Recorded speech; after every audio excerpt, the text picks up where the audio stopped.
رب اشرح لي صدري ويسر لي أمري واحلل عقدة من لساني يفقهوا قولي ولا حول ولا قوة إلا بالله العلي العظيم. أعوذ بالله من الشيطان الرجيم. بسم الله الرحمن الرحيم وبه نستعين وهو خير ناصر ومعين. الحمد لله رب العالمين بارئ الخلائق أجمعين.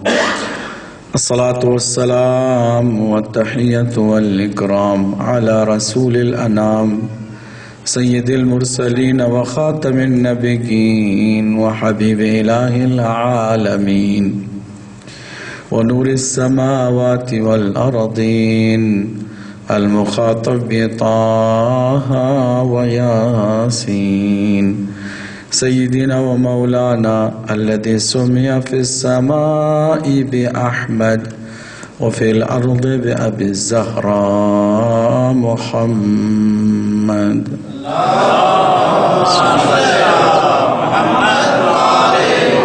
وعلى أهل بيته الطيبين الطاهرين المعصومين المظلومين المنتجبين المكرمين الميامين واللعن على أعدائهم أجمعين من ليلنا هذا إلى يوم الدين. أما بعد، فقد قال الله الحكيم في كتابه الكريم. بسم الله الرحمن الرحيم. ولقد بعثنا في كل أمة رسولا أن اعبدوا الله واجتنبوا الطاغوت فمنهم من هدى الله ومنهم من حقت عليه الضلالة فسيروا في الأرض فانظروا كيف كان عاقبة المكذبين. صلوات پڑھیے.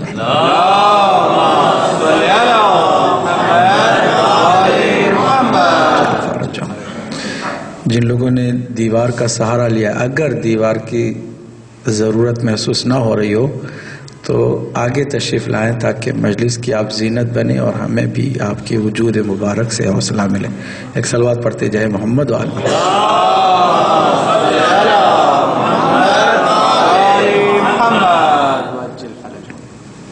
عزیزان گرامی، عشرہ زینبیہ کی یہ چوتھی مجلس ہے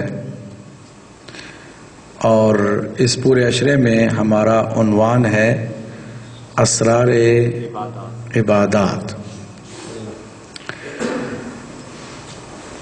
اور عبادتوں کے راز کے جاننے کا واحد مقصد یہ ہے کہ ہم لذت عبادت کو محسوس کریں اور اپنی روحانی سفر میں مسلسل آگے بڑھیں.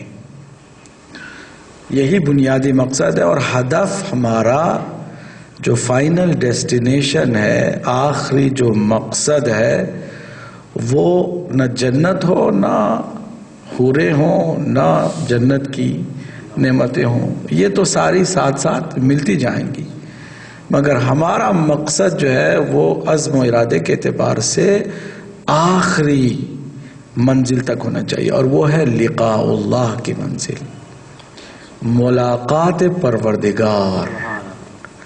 اور اگر ہم بڑا مقصد رکھیں گے تو ہم بھی آہستہ آہستہ بڑے قدم اٹھا سکیں گے اور ہماری اپنی زندگی پھر وہ مادی نہیں رہ جائے گی. ہماری زندگی میں بڑی ہی نورانیت اور روحانیت پیدا ہوتی چلی جائے گی. اسرار عبادات ہم نے عرض کیا تھا کہ توجہ کی ضرورت ہے، آشنا ہونے کی ضرورت ہے، پھر اسے عملی جامہ پہنانے کی ضرورت ہے. تین چیزوں کا اگر ہم خیال نہیں رکھیں گے تو پھر وہ نہ راز ہمیں پتہ چلے گا، نہ اس راز سے فائدہ ہمیں ہوگا. سب سے پہلے توجہ، چاہت ہونی چاہیے. چاہت نہیں ہوگی تو کچھ بھی نہیں ہوگا، چاہت کے بغیر کچھ نہیں. پھر معرفت کا ہونا بھی ضروری ہے کہ چاہا ہے، پھر حاصل بھی کیا ہے، سمجھا بھی ہے، اور پھر اس کو عملی جامہ پہنانے کی بھی ضرورت ہے. اور پھر ہر عبادت کے راز کو جاننے کے بعد اس عبادت کے انجام دیتے ہوئے آپ متوجہ ہو گئے تو شیطان تو آپ کے دور جائے گا ہی، لذت عبادت آپ کے ہمراہ ہو جائے گی. پھر وہ جب تک آپ عمل کر رہے ہوتے بڑے ہی لطف اور ذوق و شوق بندگی کے ساتھ کر رہے ہوتے ہیں. 2 منٹ کی عبادت ہے وضو، اور ہم نے وضو پر 2 مجلسیں آپ کے سامنے پڑھ ڈالیں. 2 منٹ کی عبادت پر 2 مجلسیں، اور وہ بھی ادھوری ہیں. ہم نے وضو کی عبادت کا حق بھی ادا نہیں کیا ہے، ہو بھی نہیں سکتا ہے ہم سے. ہمیں صرف چند قطرات بتائے گئے ہیں. علم کا سمندر تو وہی ہے کہ جن کے پاس کسی طرح کی کوئی محدودیت نہیں ہے. وہ ہستیاں کہ جو کسی طرح کی بھی جہالت کے اندھیرے میں نہیں ہیں، ان کے پاس ہے مکمل علم، مکمل معرفت. وہ راز حقیقی طور پر جانتے ہیں. انہوں نے ہماری اپنی صلاحیتوں اور ظرفوں کے لحاظ سے جو قطرات عطا کیے ہیں معرفت کے، وہ ہم آپ تک پہنچا رہے ہیں. لوگ اس کو بھی لینے میں دلچسپی نہ دکھائیں تو پھر ہم خود کہاں لذت عبادت سے بہرہ مند ہوں گے. ہم خود سمجھنا اور سننا بھی زیادہ پسند نہ کریں تو پھر اس کو اپنانے کی بات تو بہت دور کی ہے. امید ہے انشاءاللہ جیسے کہ میں نے آپ سے وعدہ لیا تھا، آپ نے بھی الحمدللہ کم از کم صلوات کے ذریعے سے ہمیں حوصلہ دیا تھا کہ ہاں آپ کے وعدے کے مطابق.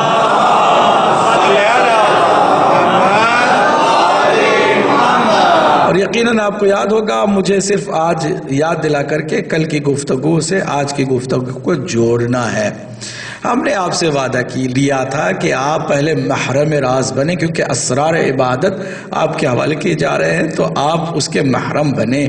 یعنی اس بات کو اپنے دماغ میں ذہن نشین کر لیں کہ ہم ان تمام اسرار کو عمل کے لیے سن رہے ہیں اور اپنے ذہن میں جگہ دینے اسٹوریج کر رہے ہیں.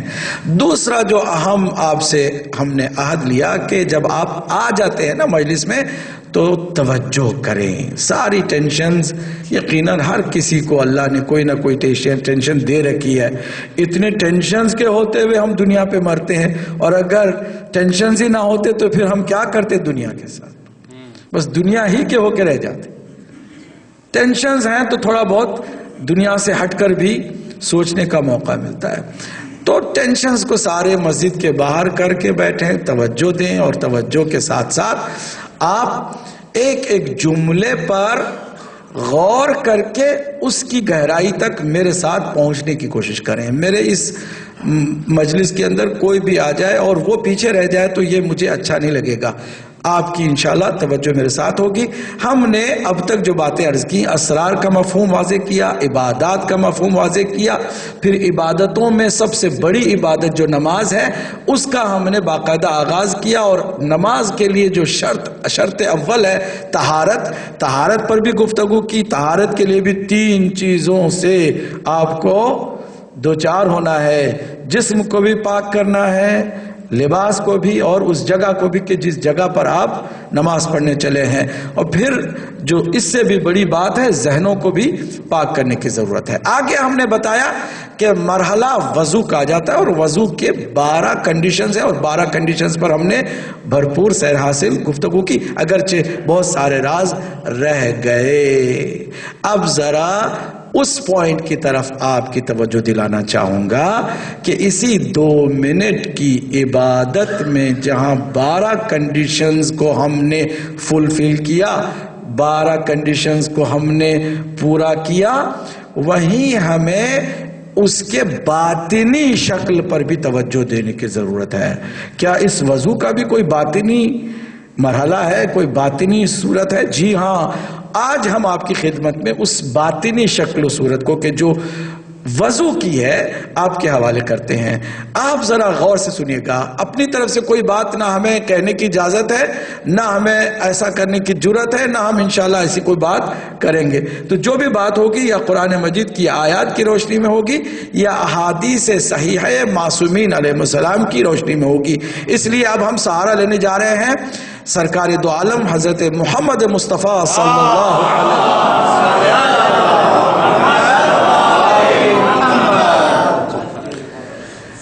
آپ کی ایک حسین سیرت یہ تھی کہ نماز مغرب یا نماز عشاء کے بعد آپ بیٹھ جاتے تھے اور صحابہ سے کہتے کہ کوئی بھی مسئلہ پوچھنا ہو بلا جھجک مجھ سے پوچھو، میں یہاں پر بیٹھا ہوا ہوں.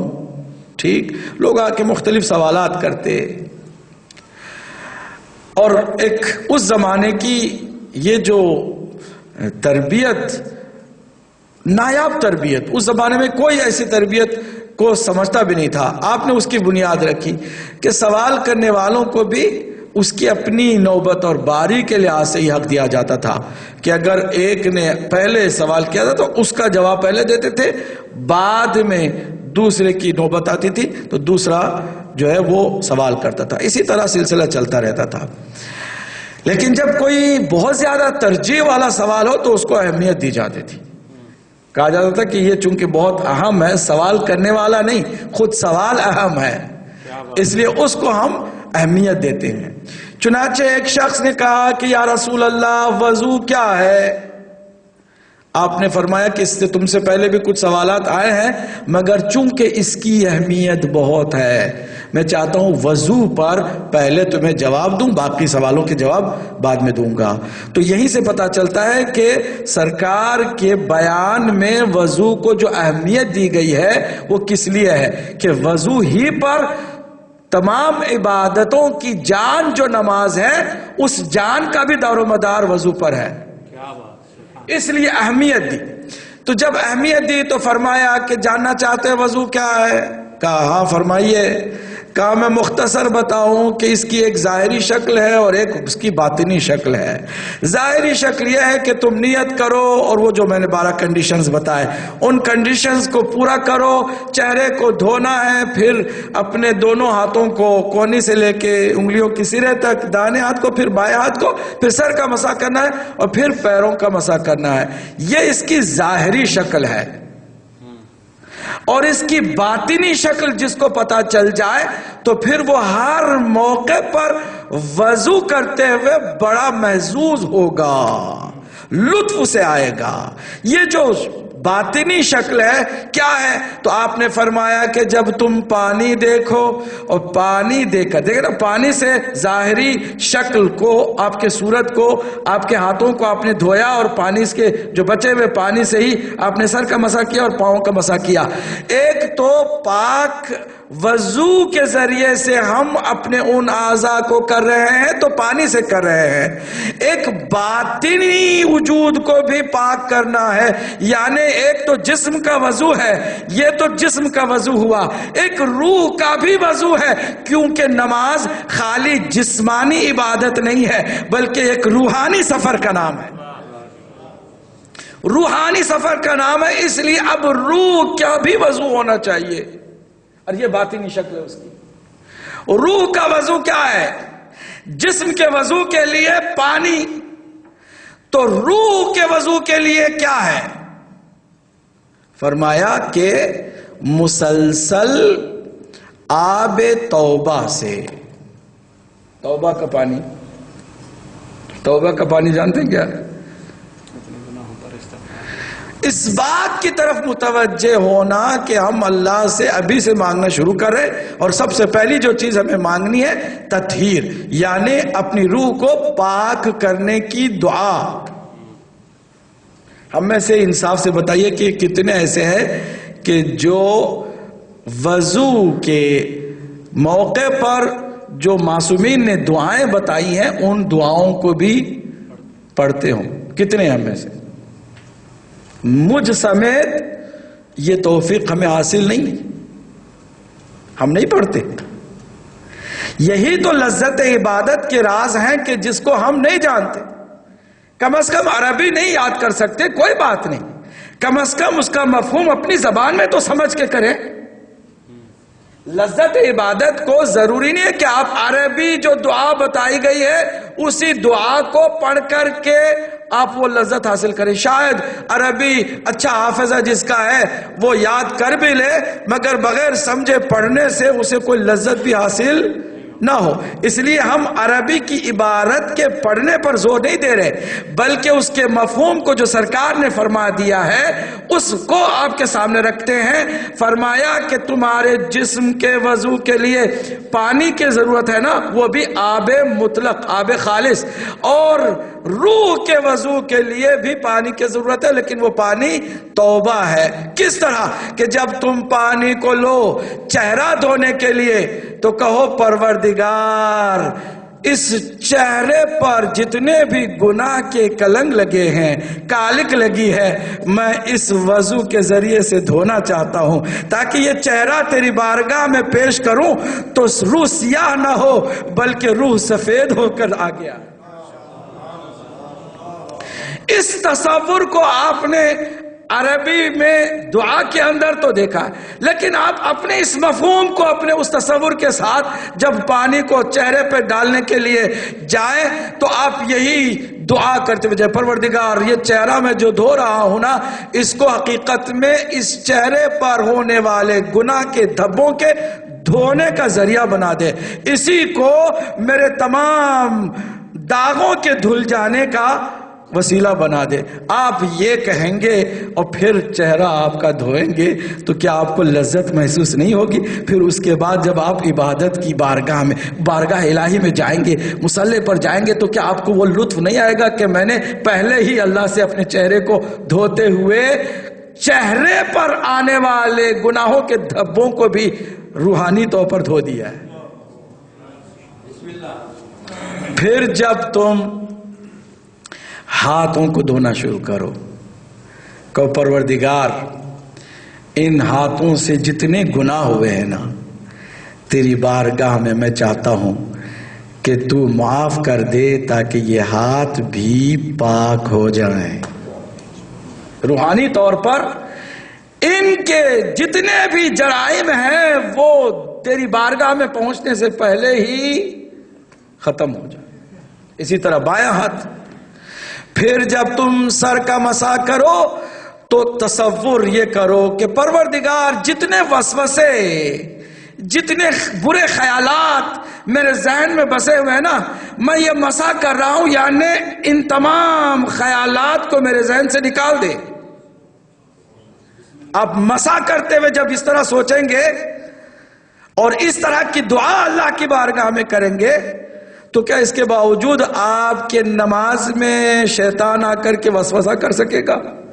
لیکن جب ہم ایسے ہی سرسری وضو کرتے ہیں، اور کتنے ایسے لوگ ہوتے ہیں کہ وضو بھی کر رہے ہوتے ہیں اور لوگوں سے گفتگو بھی کر رہے ہوتے ہیں، بس ہو گیا جلدی ایسے جیسے عادت ہو گئی ہے، ان کو کوئی فرق نہیں پڑ رہا ہے کہ وضو کوالٹی وائز کس طرح کا ہوا ہے۔ کوالٹی وائز وضو کو اس طرح کریں، اور جب پاؤں کے انہی اوپر ابھرے ہوئے حصے پر ہاتھ پھیریں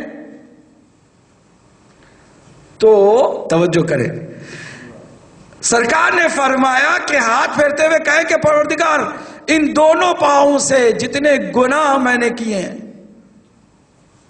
ان تمام گناہوں کو بھی میں ان پاؤں سے جدا کرنا چاہتا ہوں، مسح کرتے ہوئے الگ کرنا چاہتا ہوں، نکال باہر کرنا چاہتا ہوں ان کے اثرات کو۔ اس طرح اگر آپ نے اللہ سے یہیں سے رشتہ بنایا تطہیر روح کرتے ہوئے، ایک تو تطہیر جسم آپ نے کیا، ساتھ میں تطہیر روح کرتے ہوئے، تو پھر آپ جائیں گے اللہ کی بارگاہ میں تو بڑا ہی لطف آئے گا۔ ذرا ایک پوائنٹ پر غور کیجئے، فقہا کہتے ہیں کہ سر کے مسح اور پاؤں کے مسح کے لیے آپ باہر سے پانی نہیں لے سکتے۔ آپ نے سنا ہے نا؟ جی آپ کو پتا ہے؟ جی باہر سے پانی آپ نہیں لے سکتے، بلکہ وضو کے بچے ہوئے پانی سے یا بچی ہوئی رطوبت سے ہی سر کا بھی مسح کریں گے اور پاؤں کے بھی مسح کریں گے۔ کیا فلسفہ اس میں؟ راز کیا ہے؟ فرمایا راز یہ ہے کہ جب وہ پانی جس نے تمہارے چہرے کو پاک کر دیا، وہ پانی کے جو تمہارے دونوں ہاتھوں کو پاک کر چکا ہے، اسی پانی ہی میں صلاحیت ہے کہ ذہنوں کے گناہ بھی تم دور کر دو اور پاؤں سے ہوئے گناہ بھی دور کر دو۔ اس طرح تمہارا یہ وضو کوالٹی کے لحاظ سے زبردست قسم کا مزہ دینے والا، لطف دینے والا ہوگا۔ پھر اس وضو کے ساتھ نماز کی طرف جانا۔ اب یہ ایک خالی ہم نے 2 منٹ کی عبادت کا راز بتایا، اور میں سوچتا ہوں کہ چوتھی مجلس میں ابھی خالی 2 منٹ کی عبادت کی بات ہو رہی ہے، تو باقی ہم عبادت کا کیا کریں گے؟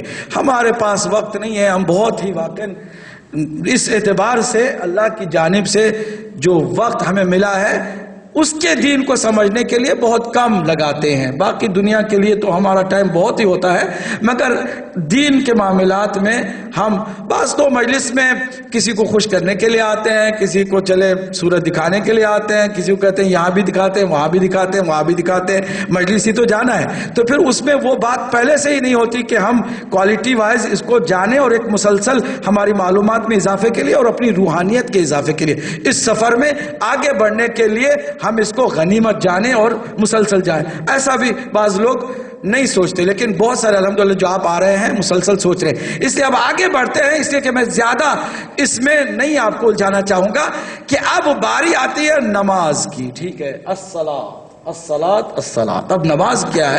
خود ہم نے اس کی تھوڑی سی وضاحت تو کی ہے کہ صلاۃ کا خود معنی کسی طاقت سے جڑ جانے کا ہے۔ ٹھیک ہے، رب سے اپنی کنیکشن کو قائم کرنے کا نام کہیے صلاۃ ہے۔ صلاۃ یعنی جڑ جانے کا نام ہے۔ میں نے مثال کے ذریعے سے بتایا تھا کہ کمزور آدمی کسی دنیا دار کو تماچا بھی لگاتا ہے تو اس ہمت سے لگاتا ہے کہ اس کے پیچھے کوئی طاقت ہے، اور یہ وہ طاقت کہ جو آپ کو نماز کے ذریعے سے حاصل ہوتی ہے، کنیکشن آپ کو ملتا ہے۔ نماز کے لیے فرمایا کہ اس کے لیے بھی بہت سارے مراحل ہیں۔ ہر نمازی کی نماز دوسرے کی نماز کی برابر نہیں۔ جیسے وضو بھی ہر ایک کا بظاہر صحیح ہے، مگر صحیح وضو میں بھی ہر ایک کا وضو دوسرے کے برابر نہیں، کوالٹی کے اعتبار سے مختلف ہے۔ اسی طرح نماز ہے، کچھ ایسے ہیں کہ جو بارگاہ الہی میں نماز کے لیے جاتے ہیں تو ایسے جاتے ہیں جیسے کسی غلام کو انعام ملنے کا اعلان ہوا ہو بادشاہ کے ہاتھوں سے، تو وہ جس طرح سے ایکسائٹڈ ہو کر بھرپور ذوق و شوق کے ساتھ اس انعام کو پانے کے لیے تیار ہو کر جاتا ہے، ویسے 5 وقت اپنے رب سے ملنے کے جذبے کے ساتھ نماز پڑھنے والا جاتا ہے۔ ایسے بھی ہیں اور ایسے بھی ہیں کہ جو کہتے ہیں ایک بلا ہے، اس بلا کو جلد سے جلد ٹالنے کے لیے جاؤں اور نماز پڑھوں، ختم کروں۔ نماز بوجھ نہیں ہے خدا کی قسم، بلکہ یہ معراج تک لے جانے کا بہترین انتظام ہے۔ نہیں، وہ جو براق جسے کہتے ہیں، جس براق سے سرکار دو عالم صلی اللہ علیہ وآلہ وسلم کی معراج ہوئی تھی، اس براق کی جو پوزیشن تھی وہی پوزیشن ہم سب کے لیے نماز کی ہے، کہ یہی وہ نماز ہے جو ہمیں لفٹ کراتی ہے، اوپر لے جاتی ہے اور پھر ہمیں معراج تک پہنچاتی ہے۔ اگر اس آپ خیال سے جائیں گے تو پھر آپ دیکھتے ہوں تو دنیا میں معمولی کوئی بہت مشہور و معروف کوئی شخصیت آپ کو ٹائم دیتا ہے تو آپ وقت سے پہلے پہنچ جاتے ہیں وہاں۔ وہ بڑا آدمی آپ کا انتظار نہیں کر رہا ہوتا، آپ اس کے انتظار میں پہلے ہی پہنچے ہوں گے۔ ویٹنگ ہال بنایا جاتا ہے کہ آپ کو بٹھا دیا جاتا ہے، آپ آئیں، وقت سے پہلے آئیں اور بیٹھے رہیں۔ آپ کا وقت جب آئے گا تو آپ کو اندر بھیجا جائے گا، آپ پھر ملاقات کریں گے۔ اگر کوئی ایسا نالائق ہو کہ اس کو بلایا گیا ہو اور وہ اس ٹائم پر نہ جائے بلکہ بعد میں جائے تو اس کو کیا وہ انعام مل جائے گا؟ آپ سے سمپل سوال کرو، نہیں ملے گا نا۔ نماز 5 وقت حقیقت میں رب ذوالجلال کی بارگاہ میں انعام پانے کا بہترین موقع ہے۔ اس کے لیے ہم ٹائم پر پہنچے یا پھر بعد میں جب ہمارے پاس ٹائم ہو اس وقت جائیں؟ جی ٹائم پر پہنچیں۔ تو آج اسی ایک عزم سے آپ نیت کر لیں کہ انشاءاللہ اب جو صبح آئے گی اس کے بعد جو نماز کے اوقات آئیں گے ہم نماز کو انتظار نہیں کرائیں گے، انتظار خود ہم نماز کا کریں گے۔ کچھ منٹ پہلے اٹھیں گے اور اول وقت نماز کو ادا کریں گے، کیونکہ سرکار نے یہ بھی فرمایا کہ جو نماز کو اول وقت انجام دیتا ہے نماز اس کے حق میں دعا کرتی ہے، پروردگار اس نے میری حفاظت کی ہے تو بھی اس کی حفاظت کر دے۔ پر محمد وآل محمد صلوات۔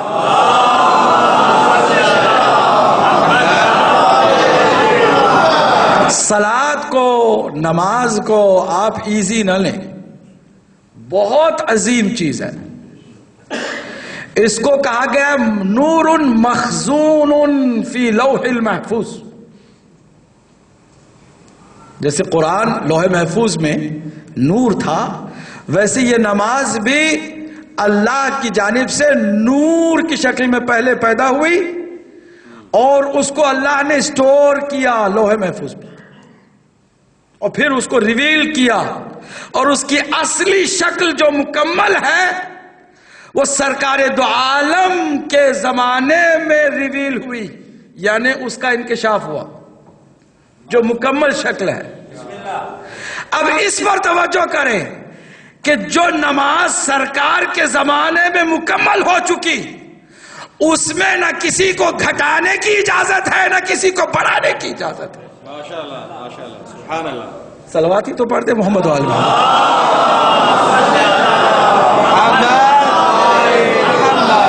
کسی کو گنجائش نہیں ہے۔ میں ایک جملہ کہا کرتا ہوں، اس کو یہاں پر بھی دہرائے دیتا ہوں کہ آلٹریشن عبادتوں میں وہ کریں کہ جن کا مذہب ابھی تک زیر تعمیر ہے۔ کیا بات! ہمارا مذہب تو غدیر میں مکمل ہو چکا ہے، اس میں کسی کو اضافے کی کوئی گنجائش نہیں دی گئی ہے۔ اب جو غدیری نظام کو نہیں مانتے وہ مرضی ہے، جو چاہے جتنی چاہے بڑھا لیں، جتنی چاہے گھٹا لیں، جس چیز کو چاہے بڑھا لیں، جس چیز کو چاہے گھٹا لیں۔ وہاں پر لمبے دن ہوتے ہیں نا، سمر کے، گرمیوں کے دن لمبے ہوتے ہیں تو روزہ بھی بڑا لمبا ہوتا ہے۔ تو جو نماز میں اضافہ کر چکے تھے ان میں سے ایک نے مجھے فون کیا، قبلہ آپ کچھ کریں نا کہ روزے بھی چھوٹے ہو جائیں۔ میں نے کہا تم نے نماز کو بڑھا لیا، روزے کو چھوٹے کر لو، اس میں کون سی بڑی بات ہے؟ جب تم نے منمانی کرنی ہے تو پھر کرتے چلے جاؤ۔ اور یہ میں نے مذاق میں کہا تھا، اور صرف 1 مہینہ بھی نہیں ہوا کہ کسی اسرائیلی مرجع نے فتویٰ بھی دے دیا کہ کوئی بات نہیں، جہاں زیادہ لمبے روزے ہونا وہاں صرف 14 گھنٹے رکھ کے باقی کھا پیا کرو۔ صلوات پڑھ دیں محمد والے۔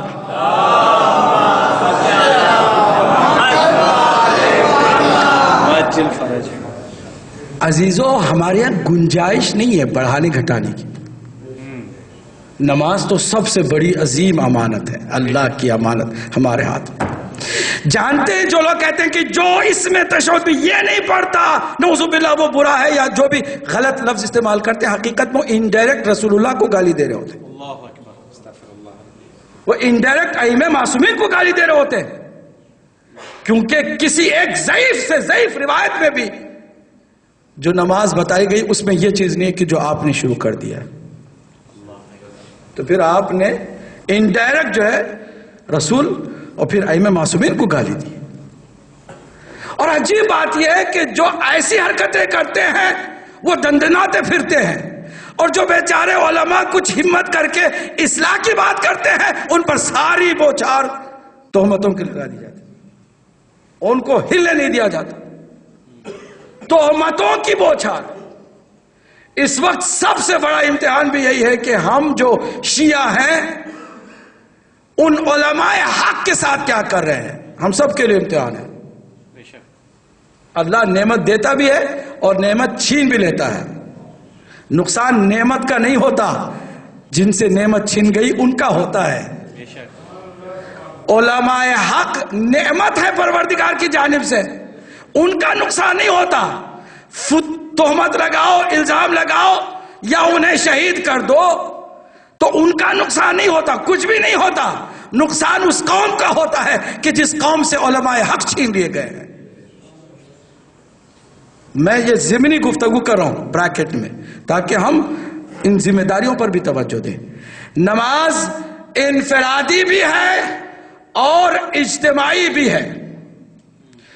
اس کو بوجھ نہ سمجھے بلکہ پروگرس کا بہترین ذریعہ سمجھے. لفٹ اور ٹیک آف کرنے کا بہترین انتظام، بہترین سواری اللہ سبحانہ و تعالی سے کنیکٹڈ ہونے کی. اب ذرا توجہ کیجئے گا، بھرپور توجہ کیجئے گا. ممکن ہے کہ بہت سارے لوگ نماز پڑھتے پڑھتے یہ بھی سوچنا شروع کر دیں کہ کیا اللہ کو اس کی ضرورت ہے؟ نہیں تو پھر میں کیوں پڑھوں؟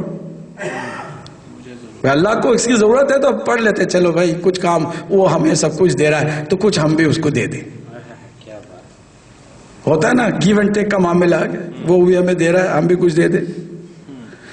بعض لوگ ایسا سوچنا شروع کر دیتے ہیں کہ چلو ہم نے کچھ پروردگار کیا ہمیں ملے تھے، یہ جو مصیبت آئی ہے ہم تو تیرے نماز پڑھتے ہیں، یعنی احسان جتانا شروع کر دیتے ہیں. وہ نمازیں آہستہ آہستہ وہی عذاب بن جاتی ہے. میں سوچتا تھا کہ کسی اچھے کام کرنے والے کی مذمت قرآن کیوں کر سکتا ہے؟ کوئی اچھا کام انسان کرتا ہے تو اس کی مذمت، نماز سے بہتر اچھا کام کون سا ہو سکتا ہے؟ نماز پڑھنے والے کو اللہ نے مذمت کا نشانہ قرار دیا تو کیوں دیا؟ کسی اور جگہ کے لیے نہیں ہے. حتیٰ کہ شراب پینے والے کے لیے بھی ویل کا لفظ استعمال ہی ہے. ویل للمصلین، وائے ہو نماز پڑھنے والوں پر.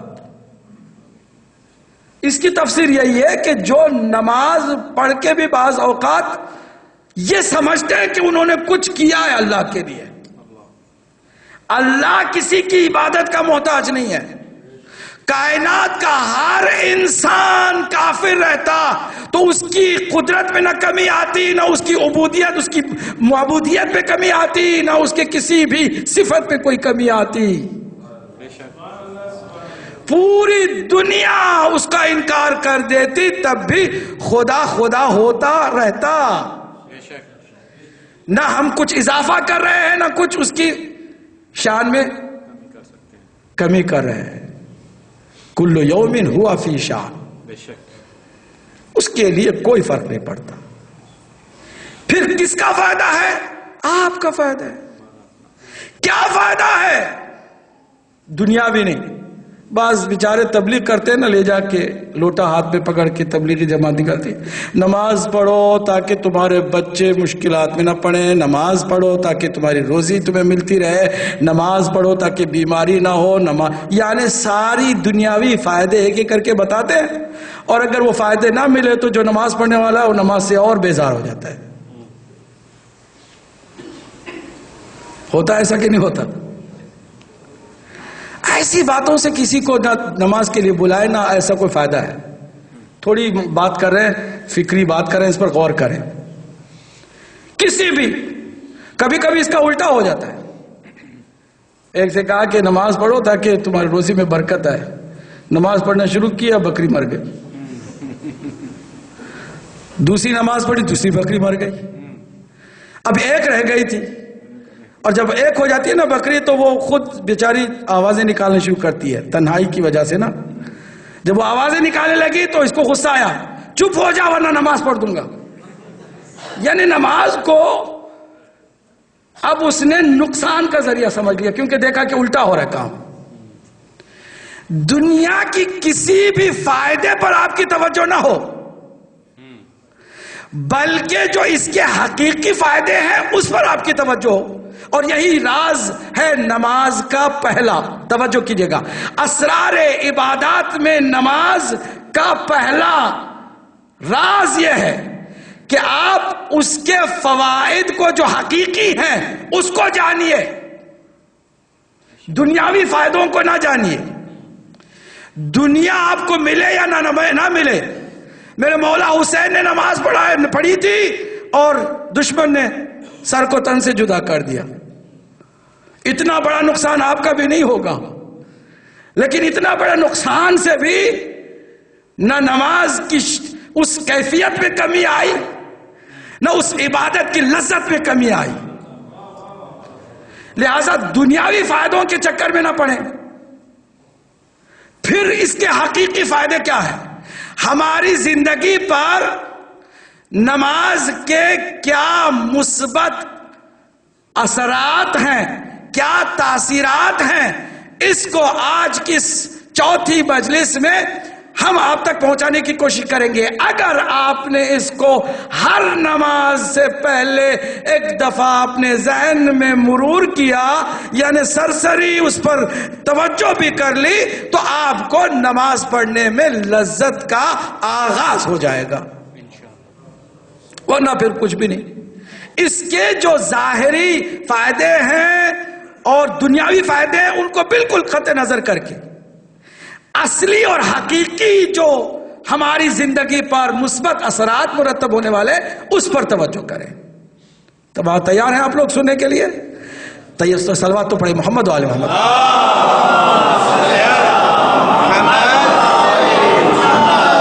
یاد رکھیے گا اس کا بہت ہی اہم اور پہلا فائدہ یہ ہے کہ نماز ہم فانیوں کو بقا کی منزل دیتی ہے۔ دنیا کی کوئی شے باقی رہنے والی نہیں، کل من علیہا فان کل شیء ہالک الا وجہہ۔ ما عندکم ینفد وما عند اللہ باق۔ جو کچھ تمہارے پاس ہے وہ ختم ہو جانے والا ہے، لیکن جو اللہ کے پاس ہے وہ باقی رہے گا۔ کیا یہ فائدہ کوئی معمولی اور کم فائدہ ہے کہ ایک فانی کو باقی کر دے، ایک فنا ہونے والے کو بقا کی منزل مل جائے، ایک نابودی کے دہانے پر ہے اس کو آباد کر دیا جائے؟ یہ کوئی معمولی بات نہیں ہے۔ اس بات کو سمجھیے کہ اگر کوئی نماز نہیں پڑھتا ہے تو نہ اس کا خدا کو کوئی نقصان ہے، نہ کسی اور بندے خدا کو نقصان ہے، بلکہ وہ فانی تھا، فانی ہی ہو کر مرے گا، اس کے لیے کوئی بقا کی منزل نہیں ہوگی۔ لیکن جو نماز کی پابندی کرتا ہے، کسی کو فائدہ پہنچے یا نہ پہنچے، خود اس کو فائدہ یہ پہلا پہنچتا ہے کہ وہ بقا کی منزل پر پہنچ جاتا ہے اور فنا سے ہٹ کے نکل جاتا ہے۔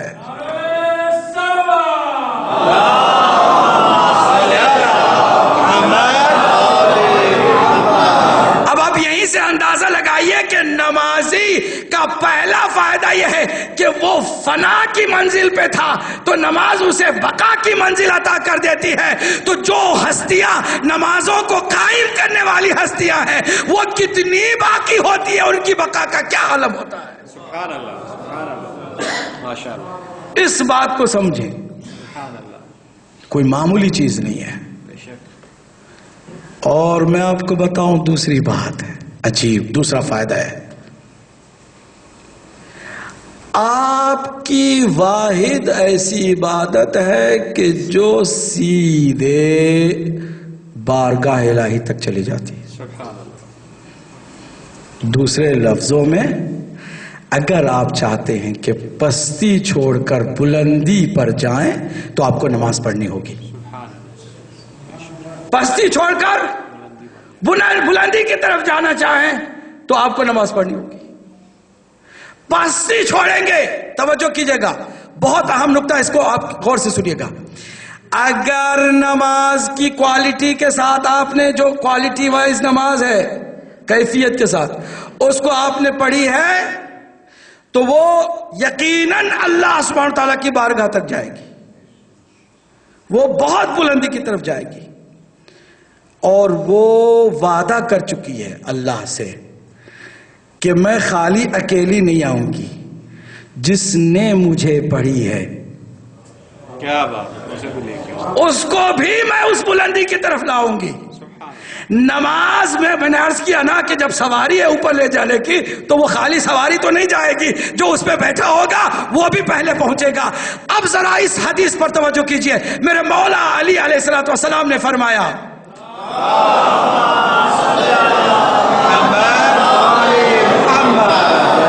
فاعل الخیر خیر من الخیر۔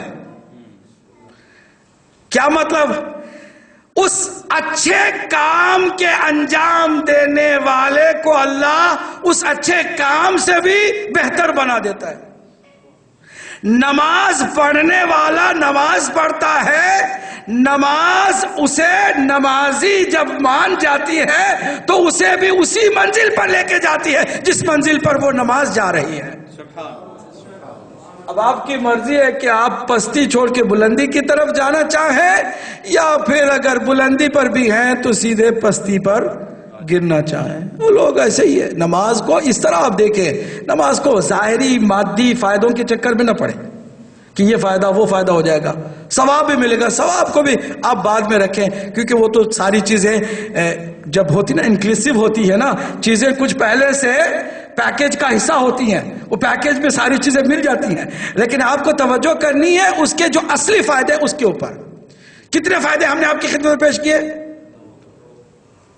چل رہے میرے ساتھ کہ نہیں چل رہے؟ 2 ہے نا جی، چل رہے ہیں جی، پکا؟ تیسرا فائدہ اسی نماز سے جو ہمیں ملنے والا ہے، توجہ کیجیے، ہماری حفاظت کا انتظام اللہ سبحانہ وتعالیٰ کس سے حفاظت؟ وسوسوں سے۔ کس سے حفاظت؟ گناہ سے۔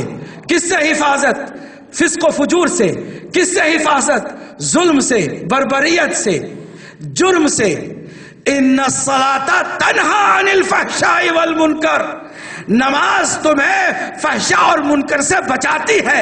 اگر کوالٹی والی نماز ہوگی تو وہ نماز اب آپ کا سپر بن جاتی ہے، ہر شیطانی وسوسے کو کاٹتی ہے اور گناہ کے دلدل سے نکالتی ہے اور گناہ سے پاک رکھتی ہے۔ صلوات پڑھ دے محمد۔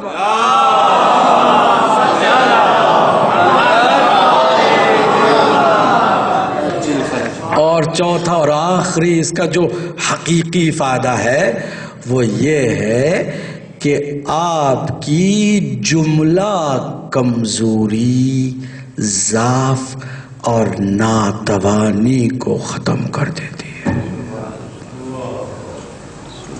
کیا مطلب؟ مطلب یہ ہے کہ آدمی ہمت نہیں کرتا، پتہ نہیں میں یہ جو کرنے جا رہا ہوں کامیابی ہوگی کہ نہیں ہوگی، کام تو بہت اچھا ہے مگر جرأت نہیں ہو رہی۔ آپ کیا کریں گے؟ نماز کے ساتھ آپ کا رشتہ ہو گیا نا، نماز کہتے تم نے کوالٹی وائز نماز پڑھی ہے، خدا سے تم وابستہ ہو، تو اب تم کس چیز سے ڈرو گے؟ تم سے بڑا کوئی قوی نہیں ہے دنیا میں، تم سے بڑا طاقتور کوئی نہیں ہے، تمہیں آگے بڑھنا ہے۔ بات سمجھ میں نہیں آتی تو میرے بندے علی کو دیکھو، بات سمجھ میں نہیں آتی میرے بندے حسن کو دیکھو، بات سمجھ میں نہیں آتی میرے بندے حسین کو دیکھو۔ کیا کسی دنیا کی طاقت نے انہیں مرعوب کیا؟ کیا وہ کسی بات سے خوف زدہ ہوئے؟ الا ان اولیاء اللہ لا خوف علیہم ولا هم یحزنون۔ نہ ان پر حزن طاری ہو سکتا ہے، نہ ملال انہیں ڈرا سکتا ہے، کسی چیز کا کوئی خوف نہیں۔ کیوں؟ اس لیے کہ وہ اللہ سے کنیکٹڈ ہے نماز کے ذریعے سے۔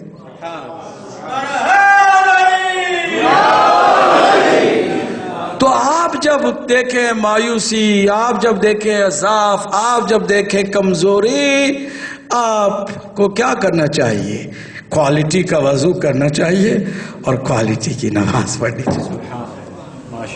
پھر آپ دیکھیں گے آپ کے اندر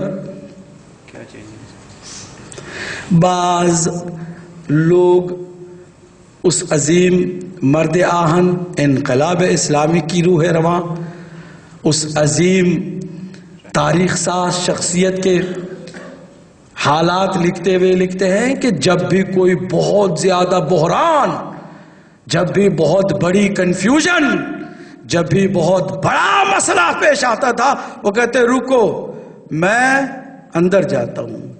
پھر تھوڑی دیر کے بعد کانفیڈنٹ ہو کر، مطمئن ہو کر، یقین کامل کے ساتھ کہتے ہیں یہ کرو یہ نہ کرو، ختم. سبحان سبحان. اب اس کے حالات میں بعض لوگوں نے اپنی طرف سے کچھ تبصرے کیے. ممکن ہے کہ کسی بڑی طاقت سے، اپنے زمانے کے امام سے کوئی مشورہ کیا ہو، کوئی ملاقات ہوئی ہو. میں کہتا ہوں کچھ بھی نہ ہوا ہو، کوالٹی کا وضو کرے، کوالٹی کی نماز پڑھے، پھر اس کے لیے کوئی شک و تردید کی گنجائش نہیں رہ جاتی. کچھ کر کے دیکھیے، پھر آپ اس کو محسوس نہ کریں تو پھر جو کہیں میرے بارے میں کر کے دیکھیں. آپ کی کمزوری دور نہ ہو تو پھر بتائیں. یہ کوالٹی والی نماز ہے. جب میں بولتا ہوں کوالٹی والی تو بعض لوگ سمجھتے ہیں کہ پھر تو جو نمازیں ہم سے زیادہ پڑھتے ہیں وہ شاید زیادہ قوی ہے. نہیں، نمازیں زیادہ پڑھنے کی بات نہیں کر رہا، کوالٹی کی نماز پڑھنے کی بات کر رہا ہوں. اور کوالٹی کی نماز صرف علی والے ہی پڑھ سکتے ہیں. اس کی بھی گارنٹی ہے جو اہل بیت سے وابستہ نہیں ہے ان کی نماز کبھی بھی کوالٹی والی نہیں ہو سکتی ہے. صلوات پڑھے محمد والے.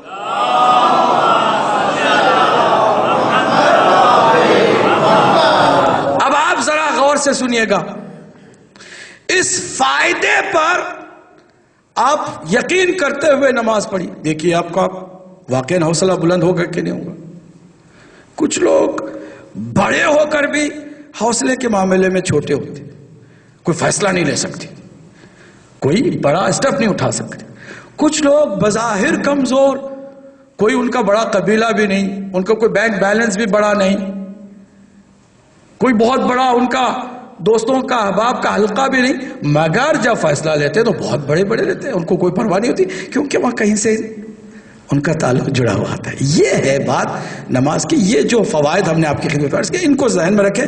پھر جب آپ نماز پڑھنا شروع کریں گے تو باقی جو راز ہیں وہ ہم انشاءاللہ اگلی مجلسوں میں آپ کے حوالے کریں گے. ایک جملہ کل کی تشنگی کو آپ کے اندر پیدا کرنے کے لیے عرض کر دوں. ابھی تو ہم نے فوائد باہر سے سنے ہیں نا، جب مصلی پر جاتے ہیں تو ہمیں اس کے ایک اور راز کا بھی پتہ چلنا چاہیے کہ جس کے بعد واقعاً ہماری جو معراج تک جانے والی سواری ہے اس کو آپ آن کر سکیں. ہے نا، گاڑی کے انجن کو آن کریں گے تو پھر آگے بڑھے گی نا. چابی ڈال کے آن کریں گے تو گاڑی سٹارٹ ہوگی. سٹارٹ کرنے والی جو بات ہے نا، راز کی بات، اس پر ہم جائیں گے اور گفتگو وہاں سے شروع کریں گے کہ جب نماز کو ہم سٹارٹ کریں گے تو کس طرح کریں گے کہ جو واقعاً بھی معراج ہو، خالی ورزش نہ ہو، اٹھنے بیٹھنا نہ ہو، بلکہ معراج ہو. ٹیک آف کے لیے اس انجن کو سٹارٹ کرنے کا کیا راز ہے ہم کل پر چھوڑتے ہیں. ذرا غور کرتے ہیں کہ کیا وجہ تھی کہ مولا حسین نے اپنی بہن سے عجیب و غریب سفارش فرمائی.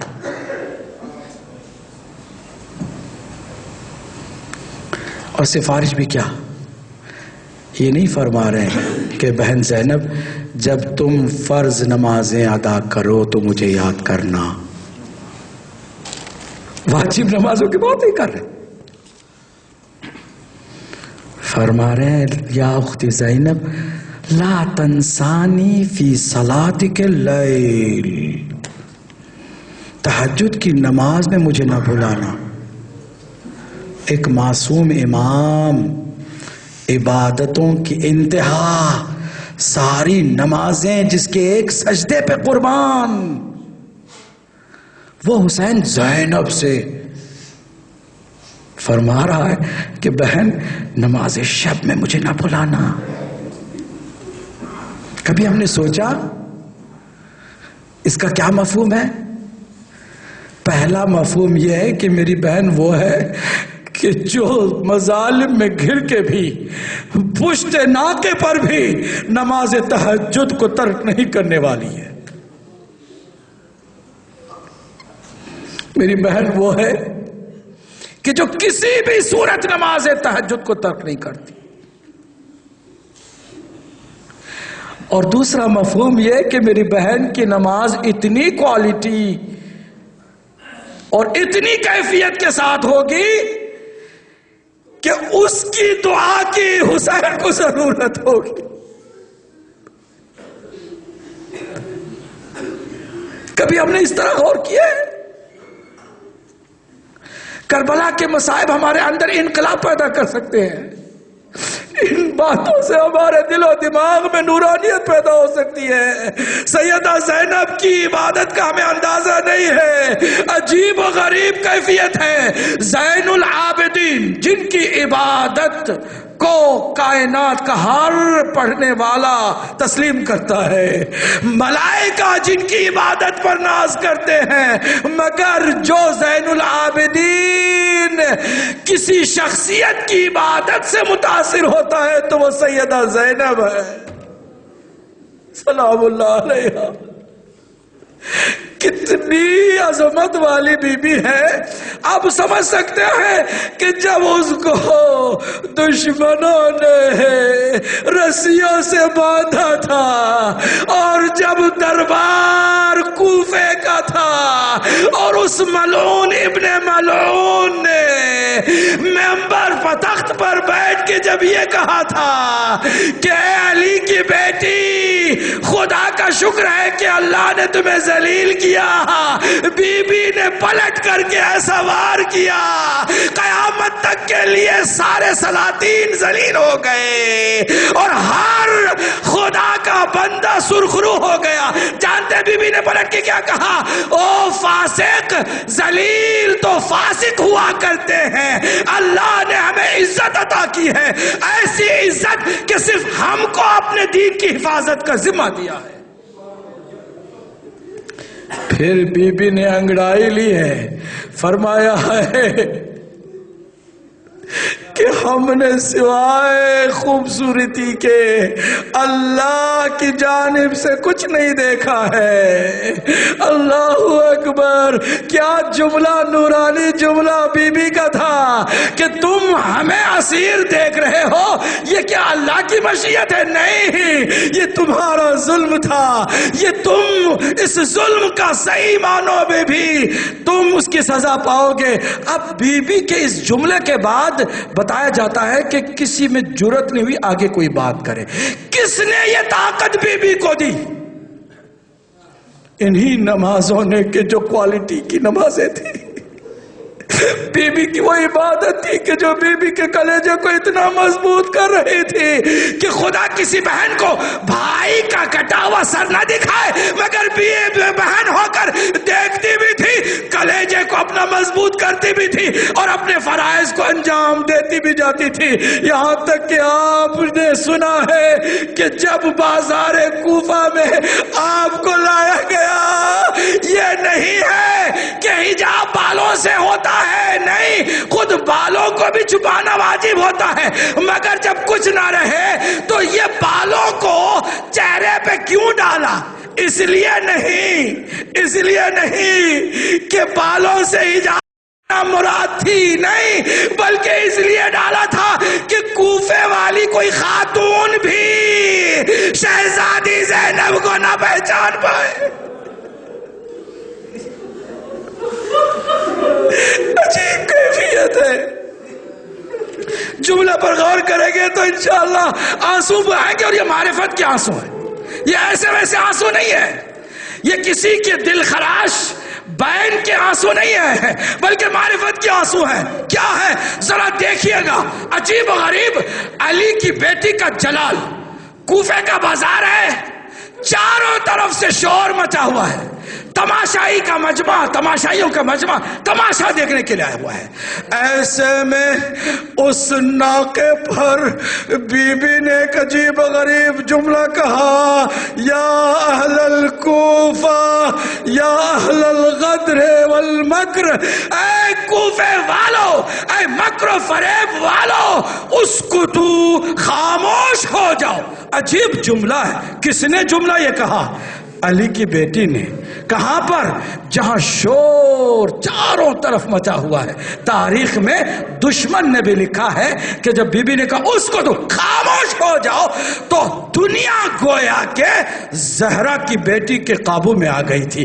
گویا کہ سارا نظام قدرت اللہ نے زینب کے ہاتھوں میں دے دیا تھا. اب زینب جب تک نہ چاہے کوئی بول نہیں سکتا ہے. سب خاموش اتنے کہ تاریخ میں ملتا ہے کہ جانوروں کے گلے میں جو گھنٹیاں تھی نا وہ بھی رک گئیں. گویا جانوروں نے بھی سانسیں لینا بند کر دیا جب تک کہ بی بی بولے اب کوئی نہیں بول سکتا. میں کہوں گا بتاؤ یہ کس نے طاقت بی بی کو دی تھی؟ معرفت کے جملوں پر توجہ کرے. بی بی نے جب کہا کہ خاموش ہو جاؤ سب خاموش. اور بی بی نے اللہ کی حمد سے اپنی گفتگو کا آغاز کیا. یہیں سے پتہ چلتا ہے کہ تقریر کوئی جذباتی تقریر نہیں تھی. بی بی کوئی احساساتی تقریر نہیں کر رہی تھی بلکہ پیغام جو حسین کا ہے وہ مجمع تک پہنچا رہی تھی. آنے والے ہنستے ہوئے آئے تھے. بی بی نے ایسا پیغام دیا کہ رونے پہ مجبور ہو گئے. درو دیوار سے ٹکرانے لگے. بس ایک روایت سنا کر کے زحمت تمام کرتا ہوں. ایک نابینا صحابی بھی تھے. انہوں نے ایک مرتبہ اپنے غلام کے ہاتھ کو پکڑا. کہا ذرا یہ تو بتا دے کیا قیامت آ گئی ہے؟ کہا یہ قیامت تو نہیں آئی. کبھی یہ قیامت ہی تو ہے کیونکہ قیامت ہی میں علی بول سکتے ہیں. اس سے پہلے علی نہیں بول سکتے. میں علی کی آواز سن رہا ہوں. جزاکم ربکم. ازادارو جملے پر غور کیجئے اور میرے مولا کی غیرت پر آنسو بہائیے. غور کیجئے جملے پر.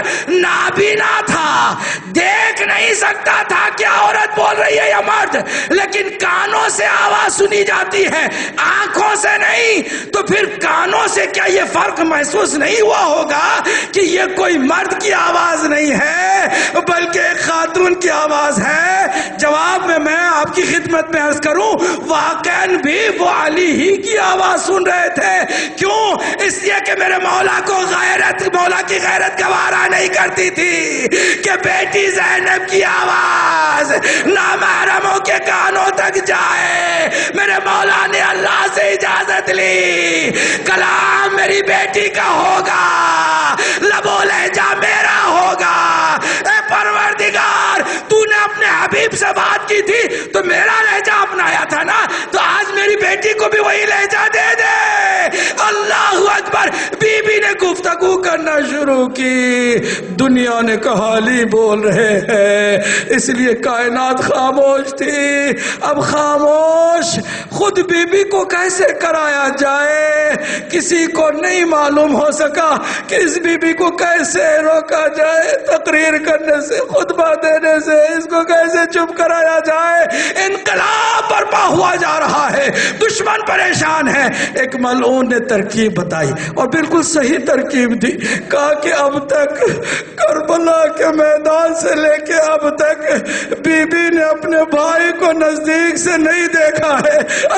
بس میں تمام کرتا ہوں کہ اب تک اپنے بھائی حسین کے چہرے کو نزدیک سے نہیں دیکھا ہے.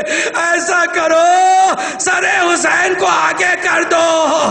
بی بی اپنی تقریر چھوڑ کر اپنے بھائی کو تکنا شروع کر دے گی. بالکل یہ ترکیب صحیح بھی نکلی کہ سامنے میرے مولا حسین کا سر اقدس آیا. بی بی نے تقریر چھوڑ دی, بھائی کے چہرے کو دیکھنا شروع کیا. فرمایا بھائی کہ تم میرے وہی حسین ہو جس کو میری ماں نے چکی 20 کر مارا تھا. سیعلم الذین ظلموا ای منقلب. ماتم حسین.